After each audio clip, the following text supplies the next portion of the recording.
Steve Velocity here, and I wanted to give you guys a quick tip.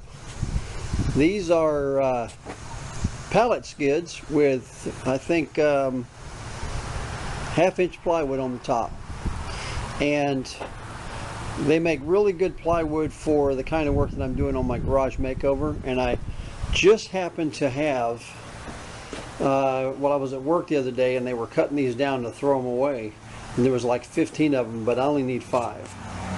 And this is the kind of stuff that I use for the flooring in my 8x10 pallet shed, and it's the kind of stuff that's going to be really nice. That's a big old 8-foot bench over there, and that I'm going to restore this coming weekend, and I'm going to use this to make a like a cabinet slash shelf.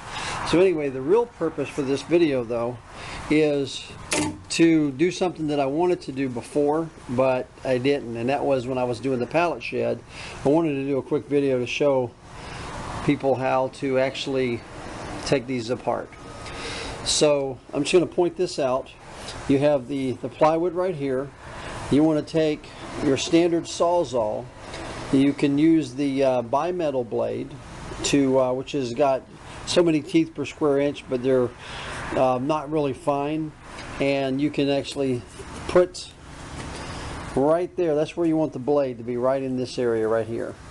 And of course, on this particular stuff, I'm going to go ahead and save this too, so I'm going to do it right here. All that should be left is this wood with 3 very short stubby nails in it, and this piece of plywood here. This block will just come straight out. So I usually do 1, 2, then I work my way across the top like so, and I do that, and then I do the other bottom edge right here all the way down. Right now, it's very easy to get the edges right here, but it's really hard to get a really good tight cut right in this area. So what I do is I cut halfway through the block on this one. What I found is if you come down here in this middle section, this is especially true for the 41 inch by 48 inch plywood pieces, pallets, but I'm pretty sure it's going to be the same here. These blocks with 4 nails sticking in each one of these blocks that goes the entire length of the block, and plus on this one you've got 4 going from the bottom and 4 going through the top of the plywood into these blocks. So you've got 8 screws with they're like twist nails, I mean, and they're going through here. And if you try to pry those off with a crowbar or a couple of pry bars, you're basically going to rip those nails right there. You're just going to rip them right out, and you're just going to take a big chunk of wood right here. So I did that to a couple boards, and I was like, this is going to suck. I'm going to have to use spackling to fix every one of these. And I said, I got to find a better way, because that's expensive. Now this plywood's free, so that makes it a tremendous value. So by cutting it in half, and I'll go ahead and I'll demonstrate what I mean as far as that goes, but I'll cut it straight down the middle, and then I'll make a couple of cuts in the middle of this. This is going to be a little bit harder to cut because it's plywood, as opposed to like if it was that particle cubes that were used for the smaller pallets on the pallet shed build, if you saw my videos. So anyway, I'll go ahead and take this out and do a quick demonstration. One key thing that you should remember is always let the Sawzall do the work for you. If you do the work and you try to muscle through this, you're going to go through a lot more blades. The Sawzall, you know, I did that the first couple skids, and I just worked myself to death when I first started 3 months ago doing this. Let the Sawzall do the work, go down easy street, and you'll get through a lot better and save your blades. Okay, give me a minute to get set up, and I'll be right back with you. Alright, I'm going to make a little bit of noise here. I wanted to show you this. This is the bimetal blade, or I'm sorry, this is the thick metal blade. See the teeth, how fine they are. And then of course, this one right here on my Sawzall, this is the blade I've been using, and some of the teeth are starting to wear out, so I don't have any more of these. These work really well. I'm going to try the thick metal one when I run out. Okay, so here it goes.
Let's see how much time is left here.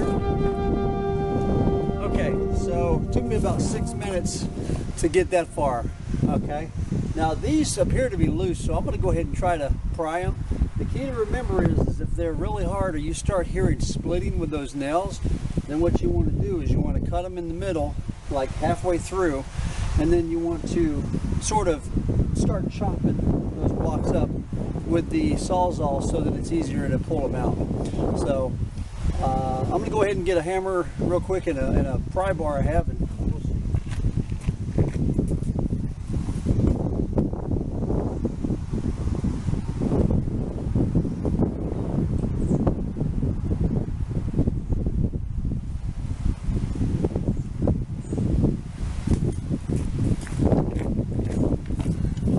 Okay, see that? This is what I did to my finger 3 months ago. That's the one and only thing I did in all these projects was made it black and blue, and it hurt like heck. So, gotta be careful. Believe it or not, this stuff is sharp. The plywood itself. Okay, you want to work it on all sides, like so. This is actually coming off pretty easy. I don't hear any splitting.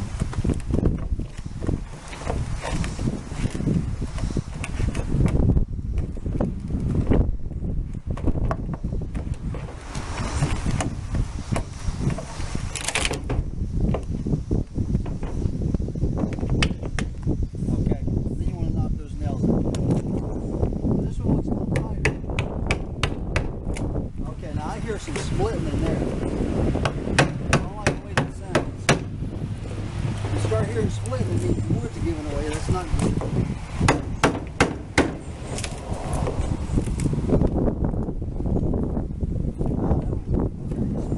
So far, so good.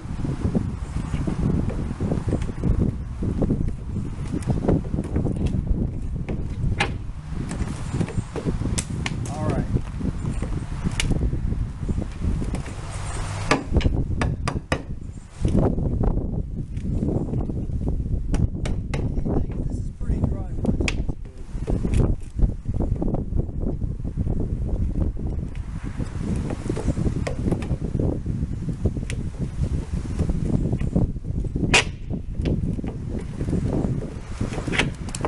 That's what she did. That's all she wrote right there.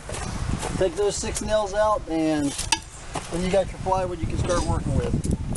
Remember, when you're cutting this plywood, make sure that you remove the nails, the little stubby nails. They get in the way. They're really easy. Just get a regular old punch, and you should be able to punch them out the back way. Easy peasy.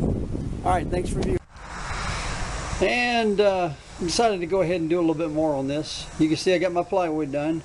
That's a pretty easy task, and I went ahead and tore down the rest of this. Now I guess you guys would have to decide, depending on the wood, what you want to keep and what you don't. These, let's see, this wood is from China, and I'm not exactly sure what the manufacturing, I mean, somebody said maybe they're imported from Canada.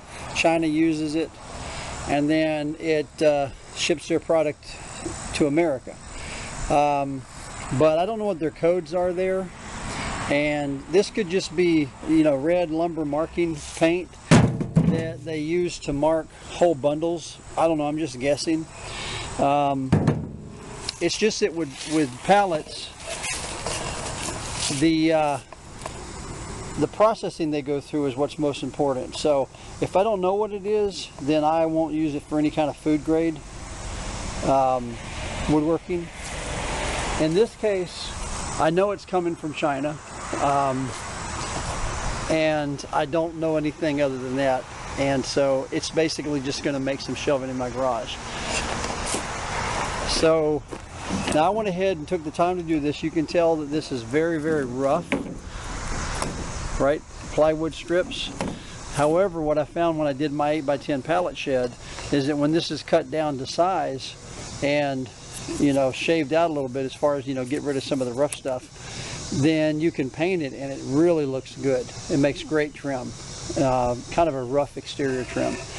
But I'm going to go ahead and use I'm going to go ahead and get a belt sander and I'm going to take it down a little bit and make it nice and smooth. I'll probably use 80 grit on that, and then I'm going to take my palm sander with 120 grit and soften it up, and I might try to use this on this next weekend's project of building a bookshelf. I'm not a bookshelf, a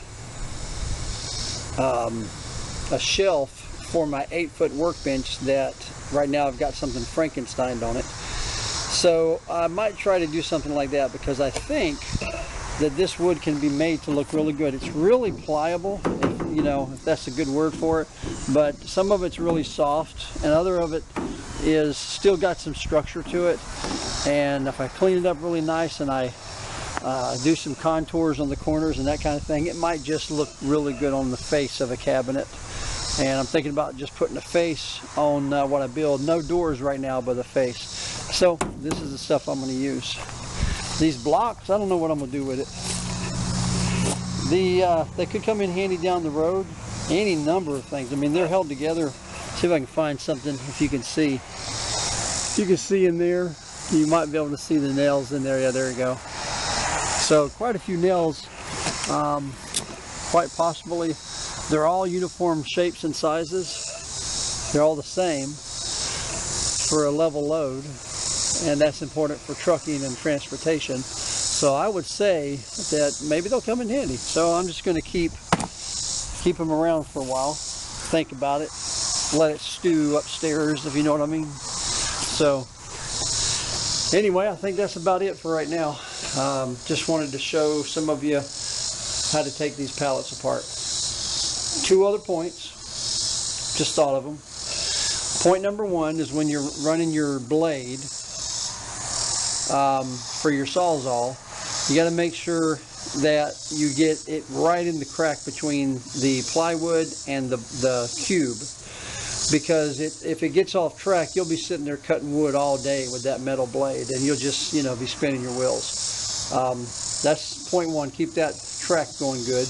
And then if you have trouble getting the blocks off, just take a hammer and loosen them up a little bit, then you'll be able to get the blades in between there. And don't get this stuff wet. You absolutely no water on this kind of plywood if you find it out there in the wild. Get it indoors real quick, get it climatized to your environment, and then cut on it. All right, I think that's it. Till next time, Steve Velocity's out.